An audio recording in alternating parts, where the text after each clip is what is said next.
Okay, if she was in the same room, slap her. You know, and say, get over it. This is the Kevin Trudeau Show. I am exposing the corruption in government and in major multinational corporations. We're telling you the things that they don't want you to know that will make your life better. How to be happy. Is there an easy way to be happy? Yeah, hit the lottery. How to make $1 million and not pay taxes. First, get $1 million. I remember Steve Martin said that. Some of you don't know who Steve Martin is. But how to be happy. Now, I am obviously the infomercial king. Produce more winning TV infomercials than anyone, and sometimes known as and called by major news organizations like the New York Times, Wall Street Journal, marketing genius. But today, I am going to be Kevin Trudeau Guru. Because we're going to be talking about things, not only things that they don't want you to know about, but there is something about happiness that they don't want you to know about. I had mentioned several episodes ago, and if you haven't watched some of my previous episodes, I recommend you do. There's just tremendous amount of information here that can really improve the quality of your life. One of the things I mentioned is spy organizations such as the CIA in America and others around the world. They simply don't tell the politicians what they know. They just lie. Because how is the politician going to know the truth? So when the CIA goes in and talks to the president and says, Mr. President, there is no alien spacecraft in Area 51. We'll take you there and show you that there isn't. Well, if I'm the CIA and I'm hiding it, I'm not going to take you to that room. I'm not going to take you to the area that has the stuff. I'm just going to lie to you. And this has just recently been talked about. But I've been talking about forever that data is withheld from politicians and withheld from you, or you're being misinformed. What is the reason for this? You know, this sounds like some conspiracy theory. Interestingly enough, I found a document, and I'm going to read what the document says. It is a CIA document, but it's in an organization in the CIA that I'm very familiar with, being a past member of the Brotherhood. And it says, as an operative axiom or datum, creating fear in others is the singular most powerful way to have control and strength. Think about that. Creating fear in others. So let's watch, like, advertising. And do the advertisements try to create fear? A lot of them aren't. You know, they're beer commercials. They don't have beer. Yeah, they have Bud Light. So beer commercials, and it's like happy, happy, happy. And most of the drug ads are take our drugs and look how happy everybody is.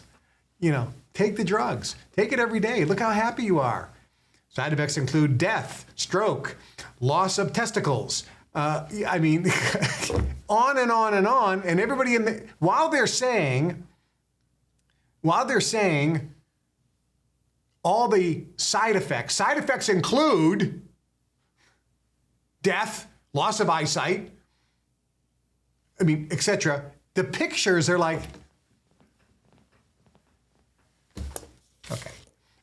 However, let's look at some other things in the news. Wars, you know, Ukraine, Middle East. If you look at the headlines, most of them are designed to instill fear.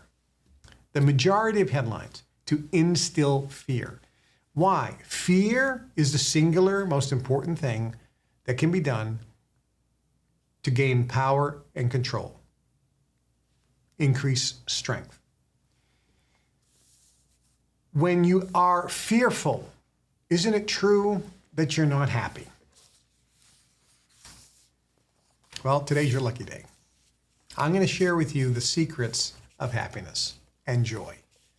Now, there is a difference between happiness and joy. And I'm coming from Kevin Trudeau Guru. You can only give what you have.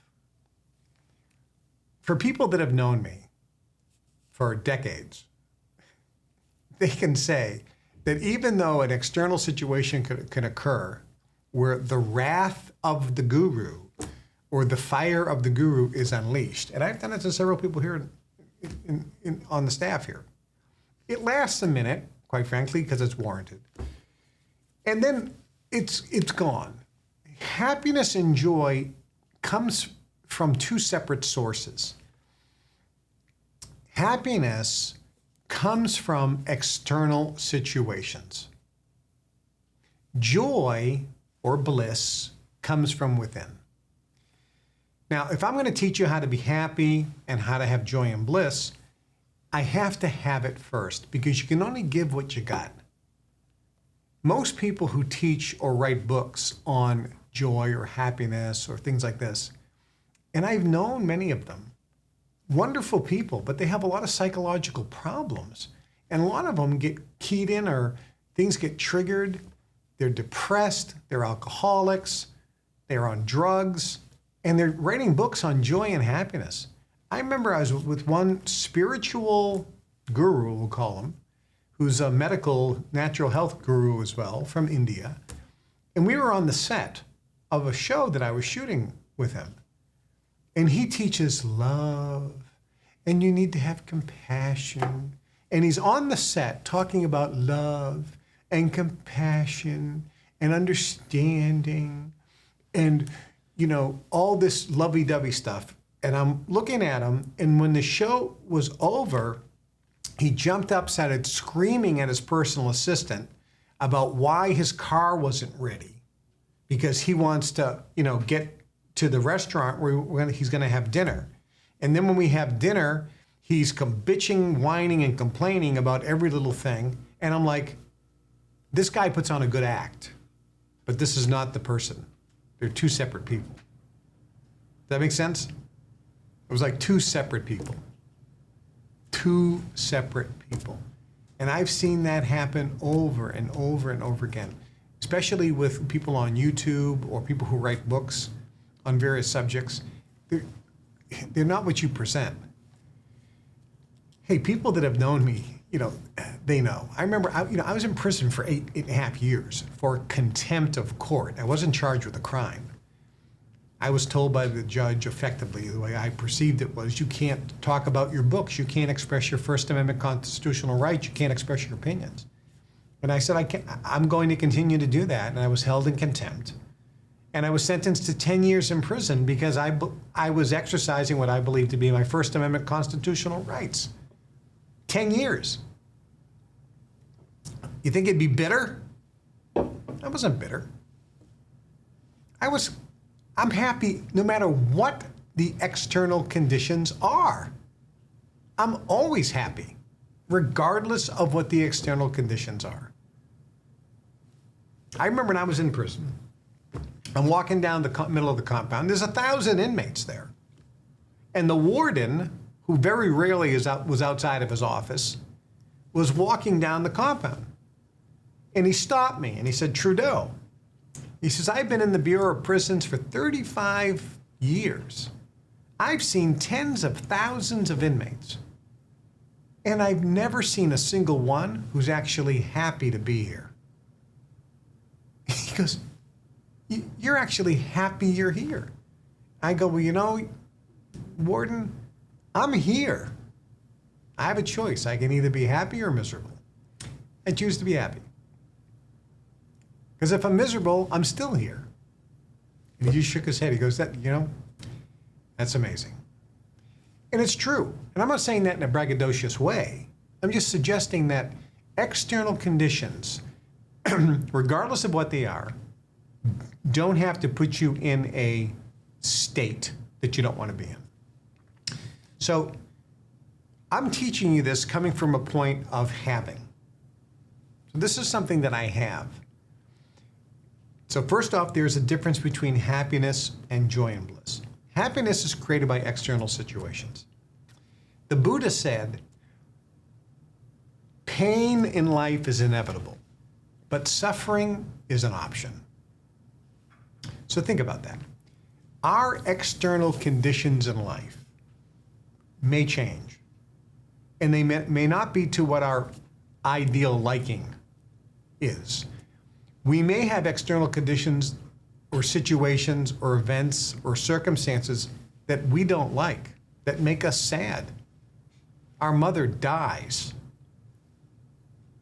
I think it's insane for you to pop champagne and be so happy that she's gone. I mean, I was sad when my mother passed, when my father passed. Heck, I was sad when my dog died. Like, I was with this dog for, almost 20 years. And she died. Of course she's gonna die, but when she died, didn't stop the fact that I was hurt and in pain and sad. So we have external situations that are gonna make us sad. I mean, if something happened to a member of your family, a tragedy, certainly you may be sad. You also may be angry if somebody does something to you, or if you're in a business and you've told somebody to do something and it doesn't happen, you may get angry. Having emotions is correct. You're not an automaton. To have the full, beautiful range of emotions is what life is all about. It gives us the texture of life. So love life and love the emotions of life, whether it's happiness or sadness, or whether it's anger or bitterness or distaste.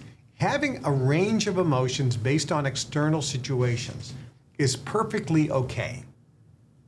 So the question is, I thought, Kevin, you just told me you were going to teach me how to be happy, and here you are to say, feel whatever the situation is presenting itself makes you feel.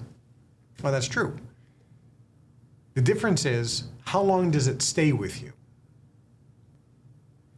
I was on a call that was being done with people that had some psychological issues and emotional issues that they were trying to transmute and clear out of their field. And this one particular woman, it was a Zoom call, so we had people from all over the United States and around the world calling in, and the therapist was there, and they do magical energy work and so forth, and I was kind of auditing this particular class, to see what it was about, because I was invited to take a look and give opinions. So I'm sitting there watching, and this one particular woman, it was her turn to talk, and the facilitator says, so what emotional issues do you want to deal with the most? She goes, well, I'm just so sad about the passing of my mother. We were the best friends, and I just loved her so much. We talked 2 or 3 times a day, and I just miss her so much when she died. It was just so tragic, and I mean, every day I think I wish I was with her, and I just miss her so much. We were so close, and it was tragic, and I could feel this poor woman's pain, that she was so close with her mom. And I remember my mom was close with her mom. They were together every single day. My mother was down at my grandmother's house. My grandmother was at my house. They talked on the phone 10 times a day.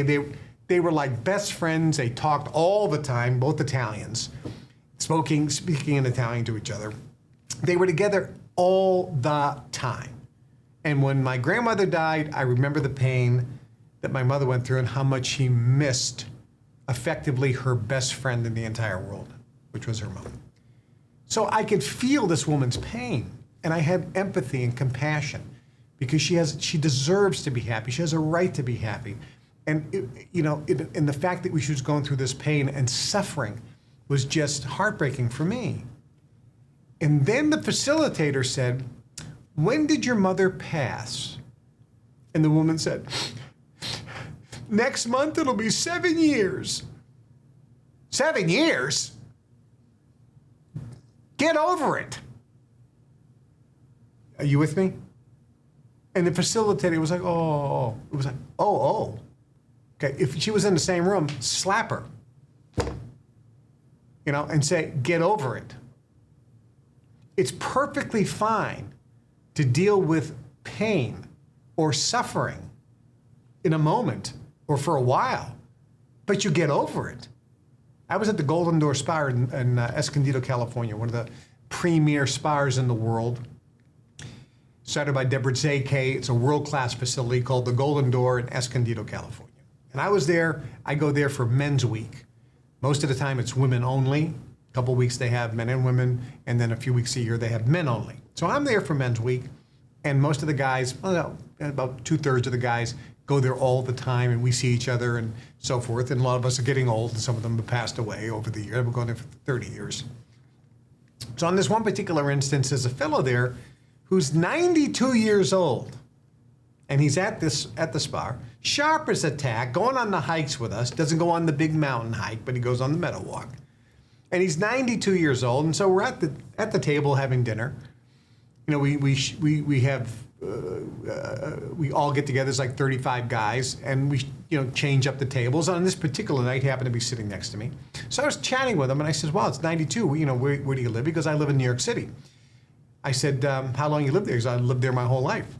I says, you're obviously retired. What did you do? He goes, "I'm not retired. I work part-time, but I still work." I go, "No kidding. What do you do?" He goes, "I'm a lawyer." I said, "Wow." He goes, "Yeah, I only work part-time, a couple days a week, half days, but I like to do it." I go, "Where do you work? Do you work in the city?" He goes, "Yeah, I work in the Empire State Building." I go, "That's kind of cool to work in an iconic building like that. How long have you worked in that building?" He goes, "Well, we moved in the day they opened." Because he was 92. I go, wow. So when they built the Empire State Building, which at the time was the tallest building in the world, you moved in. Yeah, we were one of the first tenants. And I worked there my entire life. How cool is that? I said, "Well, that's fantastic." I says, "Is your wife still alive?" And he says, "No, my wife passed away a few years ago." I said, "Well, I'm sorry to hear that." I said, "Was it a long, drawn-out illness, or was it sudden?" She goes, "Oh," he goes, "it was very sudden. She got hit by a bus." I'm thinking, oh no, this was a question I should not have asked. I said, "Oh, I'm sorry to hear it." He goes, "Yeah, it was tragic. We loved each other so much. We got married when we were both 22 years old. We were together our whole life. She was my best friend. I loved her. She loved me. We were together every single day. We happened to be walking down Manhattan holding hands. We were looking at each other, just saying how much we loved each other, and she stepped off the curb and got hit by a bus. She wasn't looking because she was looking at me, telling me how much she loved me." I'm like, I should definitely not have asked this question. And I said, "That must have been horrific." He goes, "Oh, it was a shock and tragic." He says, "I must have cried for